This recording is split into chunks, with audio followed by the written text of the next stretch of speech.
अस्सलामुअलैकुम, मैं हूं इरफान समूर। दोस्तों, मियां नवाज शरीफ साहब की नाअहली तो ख़त्म हो गई है, लेकिन उनके मसाइल ख़त्म नहीं हुए। उनके मसाइल में मज़ीद इजाफा हो गया है। इलेक्शन सर पर है, मियां नवाज शरीफ साहब आपको नज़र नहीं आ रहे और अभी तक टिकटें भी तकसीम नहीं हुई। तो मामला क्या है? नून लीग इस वक्त किस भंवर का शिकार है? मियां नवाज शरीफ कहाँ हैं?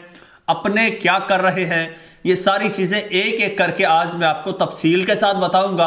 दोस्तों, खबरें इंतहाई चौंका देने वाली हैं जो आपके साथ शेयर करनी है। आपको पता चल जाएगा कि इस वक्त नून लीग जो है वो किस गर्दाब में फंसी हुई है। लेकिन उससे पहले नए आने वाले दोस्तों से गुजारिश है कि वो इस चैनल को सब्सक्राइब कर लें, बेल आइकन पर क्लिक कर दें और फेसबुक पेज को भी फॉलो ज़रूर कर लें। दोस्तों, नून लीग पर इस वक्त जो वक्त है, स्पेशली मियां नवाज शरीफ साहब पर, वो आज से एक महीना पहले नहीं था। पहले सारे हालात नून लीग की फेवर में थे, मियां नवाज शरीफ साहब की फेवर में थे और मियां नवाज शरीफ साहब खुद को ताकतवर तरीन शख्सियत तस्वुर कर रहे थे क्योंकि सिस्टम उनके साथ था। लेकिन खाली सिस्टम से बात नहीं बनती। अच्छा, फिर अवाम ने भी साथ छोड़ दिया, फिर भी मियां साहब पर उम्मीद थे। मियां साहब ने एक अलग से हल निकाला, लेकिन वो हल भी मियां नवाज शरीफ साहब को उल्टा पड़ गया है हुआ और उसका एतराफ़ जो है वो अब खुद कर रहे हैं। हालांकि ये बातें उनके खिलाफ जाती हैं, उनको करनी नहीं चाहिए, लेकिन उनकी पार्टी के लोग ये बातें कर रहे हैं और अब मजबूर होकर उनको ये बातें करनी पड़ रही हैं क्योंकि लोगों के मुंह तो बंद नहीं किए जा सकते ना। और इस वक्त हर जो बात है वो नून लीग के खिलाफ जा रही है।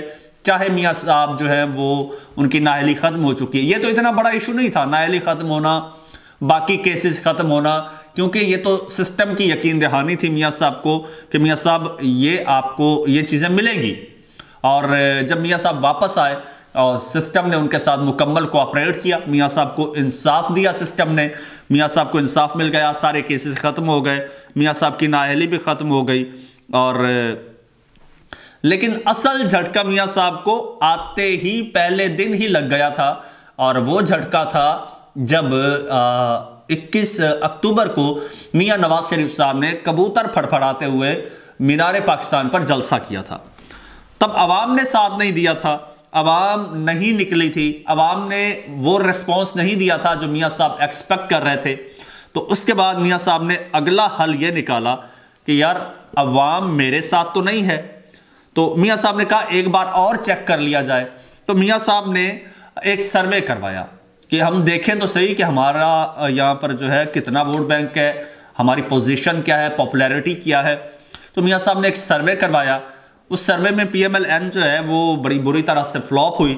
तो मियां साहब को अंदाज़ा हो गया कि नहीं, इलेक्शन में हम नहीं जीत सकते, चाहे जो है सारी जो ताकतें हैं वो हमारे साथ हैं, सारी हवाएं हमारी तरफ हैं, लेकिन चूंकि असल जो ताकत है, अवाम की ताकत, वो दूसरी तरफ है। इसलिए धांधली भी हो जाए, कोई इलेक्शन इंजीनियर भी हो जाए, मैनेज भी हो जाए, फिर भी इतने बड़े पैमाने पर नहीं हो सकता जितना इस सर्वे में डिफरेंस आ रहा है। तो मियां साहब ने हल निकाला कि कोई बात नहीं है, हम इत्तेहादियों के पास जाएंगे, हम इत्तेहादी बनाएंगे और इत्तेहादी मिला के और सीट एडजस्टमेंट करके हम जो है सीटें निकाल लेंगे। मियां साहब ने काफ़ी सारे इलेक्टेबल्स के साथ भी रब्ता किया कि हम पार्टी में इलेक्टेबल शामिल करेंगे और वो सीटें निकालेंगे, फिर हम हुकूमत बना लेंगे।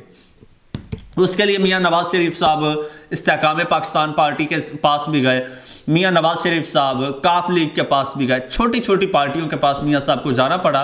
इवन अपने भाई, अपनी बेटी को लेकर, अपने फैमिली मेंबर्स को लेकर सीट के लिए भीख मांगने मियां नवाज शरीफ साहब को जाना पड़ा, जो कि उनके शान के बिल्कुल खिलाफ था। वो तो प्राइम मिनिस्टर थे आने वाले, लेकिन उनको प्राइम मिनिस्टरशिप के लिए, उनको सीटें लेने के लिए एक एक बंदे के पास जाना पड़ा सीट एडजस्टमेंट करने के लिए। चलो वो लोग मान गए, सीट एडजस्टमेंट के लिए तो मान गए, लेकिन मसला ख़राब हो गया। मसला ये ख़राब हुआ कि आपको याद होगा इमरान खान साहब की पार्टी से जो लोटे निकले थे, ये PTI के ये क्राइसिस से पहले, जब PTI इवन गवर्नमेंट में थी, तो काफ़ी सारे लोटे हुए थे जिन्होंने सूबाई असम्बली में पीटीआई के अगेंस्ट वोट दिया था जब हमजा शहबाज को वजीर आला बनाया गया था 20 के करीब, तब पीटीआई के लोगों ने जो है हमजा शहबाज के हक में वोट दिया था। तो उसको नून लीग ने उनको बड़ी यकीन दहानियां करवाई थी, हम आपको टिकट्स देंगे, इसीलिए उन्होंने वोट दिया था कि नून लीग में शामिल करेंगे। अच्छा, उन्होंने वोट दे दिया, अब वो नून लीग के वो भी गले पड़ गए।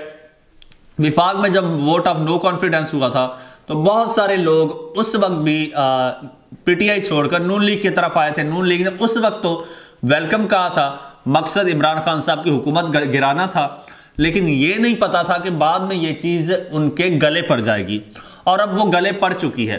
वो किस तरह से वो इस तरह से जनाब के ये देख लें, मैं उसी हवाले से एक खबर भी आपको, बल्कि एक बयान है नून लीग के एक जो उनकी मंशूर कमेटी है ना, उसके चेयरमैन है और उनके सीनियर रहनुमा भी हैं इरफान सिद्दीकी साहब।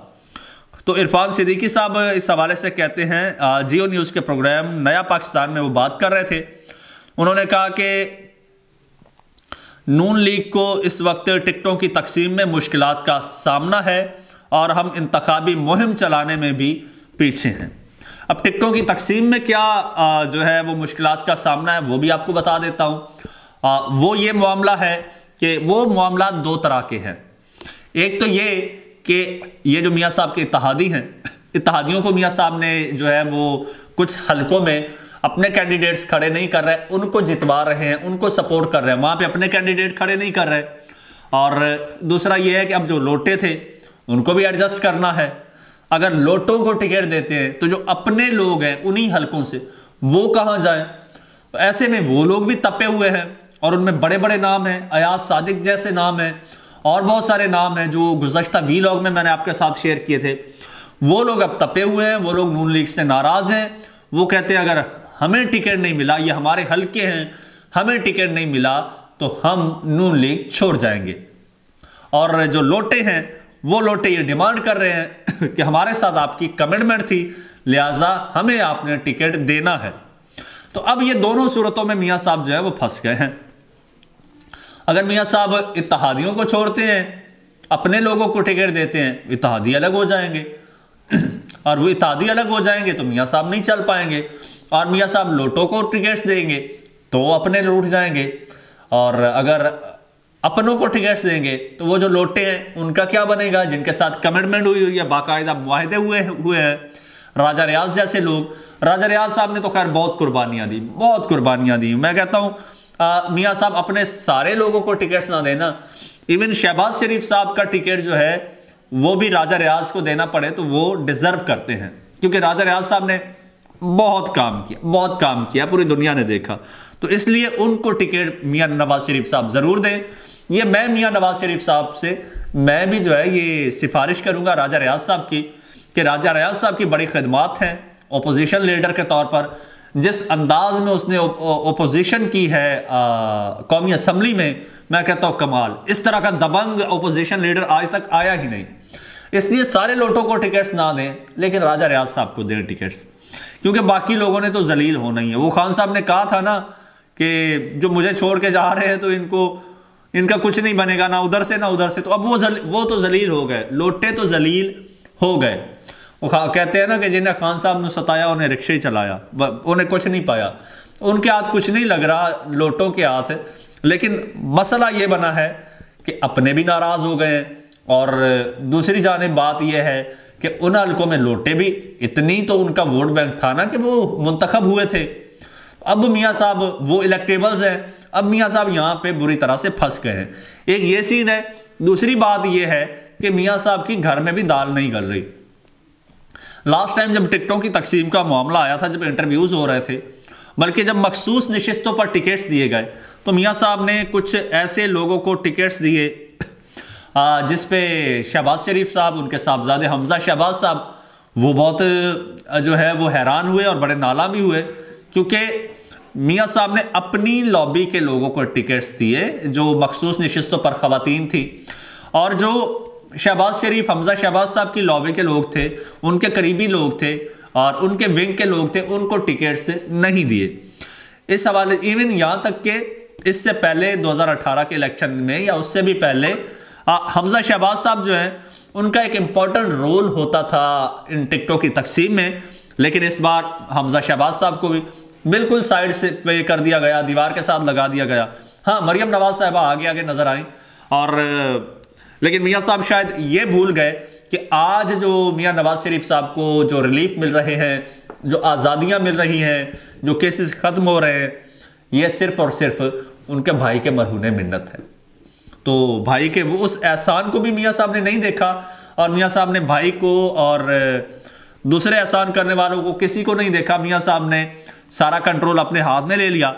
यहाँ पर मियाँ साहब को मज़ामत का सामना करना पड़ा, वो ये कि मियाँ साहब अब टिकटें तो तकसीम कर सकते हैं, लेकिन छोटा भाई किसी और की आंख का तारा है, तो छोटे भाई को नाराज करके मियाँ साहब जो है वो इलेक्शन जीत नहीं सकते। टिकटें तकसीम कर सकते हैं, इलेक्शन जीत नहीं सकते। और यही सबसे बड़ा जो है इस वक्त मियाँ नवाज शरीफ साहब का प्रॉब्लम है, और इसी भंवर में फंसे हुए हैं। हम दुआ करेंगे कि मियाँ नवाज शरीफ साहब के लिए उनकी जो मुश्किलात हैं वो आसान हो, उनका रास्ता आसान हो, और वो इलेक्शन में जो है अपने मुखालिफ को बर्दाश्त करें और उसका मुकाबला करें, और ये हल्के तब्दील ना करें। दोस्तों, अपनी राय का इज़हार कमेंट सेक्शन में कीजिए, चैनल को सब्सक्राइब कर लीजिए, बेल आइकन पर क्लिक कर दीजिए, और मुझे इजाज़त दीजिए। अल्लाह हाफिज़।